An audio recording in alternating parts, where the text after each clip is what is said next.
নেই ব্যক্তিগত বা পারিবারিকভাবে রাজনৈতিক কোনো পরিচয়, কিন্তু বগুড়ার সারিয়াকান্দি থেকে বিভিন্ন বয়সের 4 জন গত 3 বছরে নিখোঁজ হয়েছেন। এদের একজন প্রাণে বেঁচে ফিরলেও হদিস মেলেনি বাকি 3 জনের। হতদরিদ্র এসব পরিবারে এখন চলছে শোকের মাতম, আর তাদের উদ্ধারে জেলার পুলিশ প্রধানের দায়সারা জবাবে হতাশ পরিবারগুলো। বগুড়া সারিয়াকান্দি থেকে শাহাদাত জামানের প্রতিবেদন, জানাচ্ছেন রেজওয়ান শরীফ। 2021 সালের 17 ডিসেম্বর সারিয়াকান্দির তালতলা এলাকা থেকে নিখোঁজ হয় 7ম শ্রেণীর ছাত্র কাউসার। এর কয়েকদিন পর পার্শ্ববর্তী গাবতলী উপজেলার এক নির্জন এলাকা থেকে পালিয়ে আসতে সক্ষম হয় সে।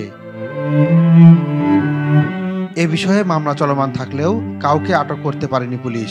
অসহায় পরিবারটি এখনো আতঙ্কে দিন যাপন করছে। তারা জানে না কেন তুলে নেওয়া হয়েছিল কাউসারকে। মাইকের দরজা খুলে তো আমাকে ধাক্কা মেরে 3 জন আমাকে মুখ আটকে ধরে সেদিন দরজা আটকে দিয়ে মাইকে দিয়ে তুলে নিয়েছিল। গাবতলী পদ্মাপাড়া একটা পাত্র মাঠে গেছে সন্ধ্যার পর, একটা আপনার কাছে সাথে বানিয়েছে। একই বছরের মার্চে ওই এলাকা থেকে নিখোঁজ হয় কলেজ ছাত্র আশিকুর রহমান শুভ। প্রায় 3.5 বছর পার হলেও খোঁজ মেলেনি তার। তখন সারিয়াকান্দি থানায় একটি সাধারণ ডায়েরি করা হয়। কোনো রাজনৈতিক পরিচয় না থাকলেও তার নিখোঁজে হতভম্ব পরিবারটি।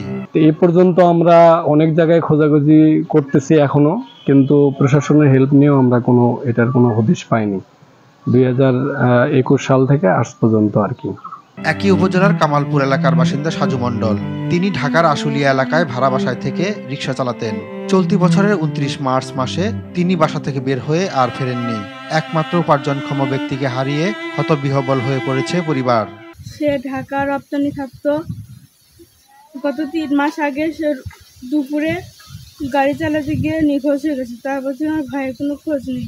সর্বশেষ তালতলা এলাকার বাসিন্দা ব্যবসায়ী মহিদুল ইসলাম গত 11 জুন রাতে একটি ফোন কল পেয়ে বাড়ি থেকে বের হয়ে আর ফেরেননি। এ ঘটনায় জড়িত সন্দেহে পুলিশ একজনকে আটক করলেও আজ অবধি মহিদুলের কোনো খোঁজ মেলেনি। আমার স্বামী এখনো নিখোঁজ, কোনো সন্ধানই আমরা কোনো পাইনি। 3 ভাই বোন, আমাদের ভবিষ্যৎ অন্ধকার হয়ে আসছে। বাবা ছাড়া আমরা কেমনে বাঁচবো? প্রশাসন বা তার থেকে কোনো তথ্য নিছে বা আমার বাবা কেমন আছে, কোথায় আছে, এরকম কিছু আমাদের প্রশাসন বলেনি। এভাবে একের পর এক নিখোঁজের ঘটনায় উদ্বেগ প্রকাশ করেন স্থানীয় ইউপি চেয়ারম্যান। যথাযথ কর্তৃপক্ষের কাছে দাবি এবং প্রত্যাশা করছি দ্রুত অল্প সময়ের মধ্যে যেন এই নিখোঁজের উদ্ঘাটনগুলো করা হয়। মহিদুল নিখোঁজের ঘটনায় একজনকে আটকের কথা বললেও মামলা তদন্তাধীন বলেই দায় সারলেন জেলা পুলিশ কর্মকর্তা। তদন্ত কার্যক্রম অব্যাহত আছে। আমরা আশা করছি যে হয়তো খুব শীঘ্রই আমরা একটা ক্লু পাবো এবং তার মাধ্যমে তাকে উদ্ধার করা সম্ভব হবে। নিখোঁজের ঘটনাগুলোর প্রকৃত রহস্য উদ্ঘাটন হবে। পরিবার ফিরে পাবে হারানো স্বজনকে, এমনটাই চাওয়া সবার।